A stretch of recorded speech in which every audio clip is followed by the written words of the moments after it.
बिस्मिल्लाहिर्रहमानिर्रहीम। इय्याका नअबुदु व इय्याका नस्तईन। सबसे पहले मैं अल्लाह का लाख लाख शुक्र अदा करता हूँ कि उसने हमें मुल्क पाकिस्तान में पैदा किया, एक आज़ाद मुल्क में पैदा किया। आज हम यौम कायद मना रहे हैं, कायद आज़म की पैदाइश मना रहे हैं मिलकर। ये हमारे लिए फ़ख्र की बात है। ये हमारे लिए, मेरे लिए, पूरी पाकिस्तानी कौम के लिए, ये पूरी नस्ल के लिए, पूरी पाकिस्तानी कौम के लिए, हमारे बच्चे बच्चे के लिए ये फ़ख्र की बात है कि हम एक आज़ाद मुल्क में पैदा हुए हैं। और ये हमारे मुक़द्दर में कब हुआ है, कैसे बना है? कायद आज़म की बदौलत। अगर कायद आज़म कोशिशें ना करते, स्ट्रगल्स ना करते, जद्दोजहद ना करते, तो आज हम आज़ाद मुल्क में पैदा ना होते। ये सिर्फ उन्हीं की बदौलत है। कायद आज़म ने बरसगीर के मुसलमानों को आज़ाद करने की अपने अंदर एहसास पैदा किया। उन्होंने सोचा कि अगर मैं बरसगीर के मुसलमानों को आज़ाद करवा देता हूँ, एक आज़ाद कौम बना देता हूँ, तो उनका अकीदा, उनका मज़हब, उनके रस्म व रिवाज, उनका पेशा, हर चीज़ आज़ाद हो, एक आज़ाद कौम बन जाए। तो तब उनको काफ़ी सारे चैलेंजेस, काफ़ी सारी मुश्किलात पेश आईं, लेकिन उन्होंने उन मुश्किलात को, उन चैलेंजेस को सामने रखते हुए अल्लाह और उसके रसूल का सहारा लिया। उन्होंने जो असूल, मदीना की रियासत के असूल थे, नबी सल्लल्लाहु अलैहि वसल्लम के असूल थे, उनको अपनाया। उन असूलों को मद्देनज़र रखते हुए उन्होंने एक अलग मुल्क बनाया, पाकिस्तान को एक अलग मुल्क बनाया। ये मुल्क कैसे आज़ाद हुआ? कायद आज़म ने पूरी कौम को इकट्ठा किया। देखें, लीडर वो होता है जो कौम को यूनाइट करता है। लीडर वो नहीं होता जो कौम को डिवाइड करता है। लीडर हमेशा कौम को इकट्ठा करता है। उन्होंने पूरी पूरी कौम को इकट्ठा किया। उन्होंने पूरी कौम को सबक दिया। उन्होंने बताया कि कैसे हम एक आज़ाद मुल्क बना सकते हैं पाकिस्तान को। तो उन्होंने काफ़ी सारी जानों की कुर्बानियाँ दी। हमारे जो बाबा अजदाद हैं, हमारे जो बुज़ुर्ग हैं, वो मिलकर, इकट्ठे होकर उन्होंने पूरी अपनी जानों की कुर्बानियाँ दी, सिर्फ इस मुल्क पाकिस्तान को आज़ाद करवाने के लिए। ये किसकी बदौलत है? कायद आज़म मोहम्मद अली जिन्ना के। तो आज जो मुल्क को मुश्किलात पेश आ रही हैं, ये क्या है? इसको हम किस तरह फेस कर सकते हैं? इसको हम यूनाइट होकर फेस कर सकते हैं। जब तक कौम में यूनिटी नहीं होती, कौम सीधे राह पर नहीं चल सकती। अगर हम पूरी कौम मिलकर, यूनाइट होकर, इकट्ठे होकर काम करें, तो एक मुल्क जो है, मुल्क पाकिस्तान, ये आगे बढ़ सकता है। जब मुल्क पाकिस्तान आज़ाद हुआ तो कायद आज़म ने पूरी उनकी टीम थी, एक वो लीडर थे टीम के। उन्होंने अपनी टीम को इकट्ठा किया, कोशिशें की, जदोजहद की, और फिर मुल्क पाकिस्तान को आज़ाद करवाया।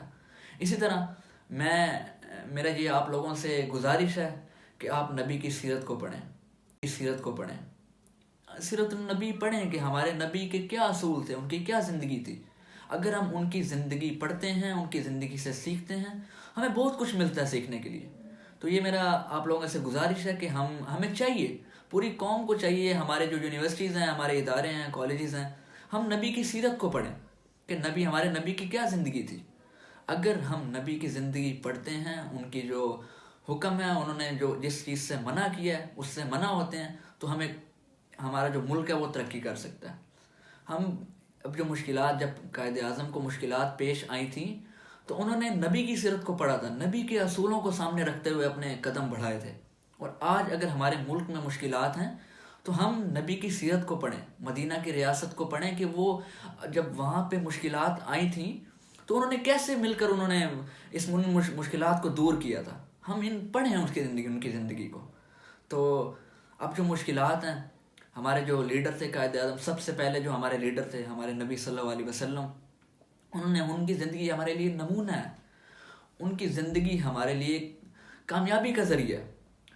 उनकी जो ज़िंदगी है वो एक लिविंग कुरान है। हज़रत मोहम्मद सल्लल्लाहु अलैहि वसल्लम एक लिविंग कुरान है। अगर हम उनकी ज़िंदगी को पढ़ें तो उन्होंने कुरान को एक्सप्लेन किया है, उन्होंने कुरान के एक एक लफ्ज़ को बयान किया, उन्होंने अमल किया कुरान पर। अगर हम उनकी ज़िंदगी को पढ़ते हैं, उनको मद्देनज़र रखते हुए हम यूनाइट होकर चलते हैं, तो हम इस मुश्किलात को दूर किया था। हम पढ़ें उनकी ज़िंदगी को। तो अब जो मुश्किलात हैं, हमारे जो लीडर थे कायद आज़म, सबसे पहले जो हमारे लीडर थे, हमारे नबी सल्लल्लाहु अलैहि वसल्लम, उनकी ज़िंदगी हमारे लिए नमूना है, उनकी ज़िंदगी हमारे लिए कामयाबी का ज़रिया है। उनकी जो ज़िंदगी है वो एक लिविंग कुरान है। हज़रत मोहम्मद सल्लल्लाहु अलैहि वसल्लम एक लिविंग कुरान है। अगर हम उनकी ज़िंदगी को पढ़ें तो उन्होंने कुरान को एक्सप्लेन किया है, उन्होंने कुरान के एक एक लफ्ज़ को बयान किया, उन्होंने अमल किया कुरान पर। अगर हम उनकी ज़िंदगी को पढ़ते हैं, उनको मद्देनज़र रखते हुए हम यूनाइट होकर चलते हैं, तो हम एक अजीम मुल्क बना सकते हैं पाकिस्तान को। अब इमरान खान इस मुल्क के लीडर हैं। अगर मुश्किलात हैं तो हम इकट्ठे होकर मिल के काम करें। अगर हम मिलकर काम करेंगे तो ये मुश्किलात दूर होंगी। तो कायद आज़म ने हमें सबक दिया था उनके, अगर हम कौम में इत्तेहाद, नज़्म व ज़ब्त इसका मुज़ाहिरा करेंगे, ज़ाहिर है यूनिटी होगी तो मुल्क आगे बढ़ेगा। तो कायद आज़म ने भी इसी चीज़ का हुक्म दिया था, हमें यही सबक दिया था, और उन्हीं की बदौलत आज हम पाकिस्तान में ज़िंदा हैं, सिर्फ़ और सिर्फ उन्हीं की बदौलत। तो मेरी गुजारिश है कि हम नबी की सीरत को पढ़ें, हम इकट्ठे हों, मिलकर काम करें। जिस तरह कायद आज़म ने पूरी कौम को यूनाइट किया था, इसी तरह हम भी पूरी कौम एक यूनिटी अपने अंदर लाएं और हम इंशाल्लाह मुल्क को आगे प्रोसीड करें। पाकिस्तान पाइंदाबाद। बहुत बहुत शुक्रिया।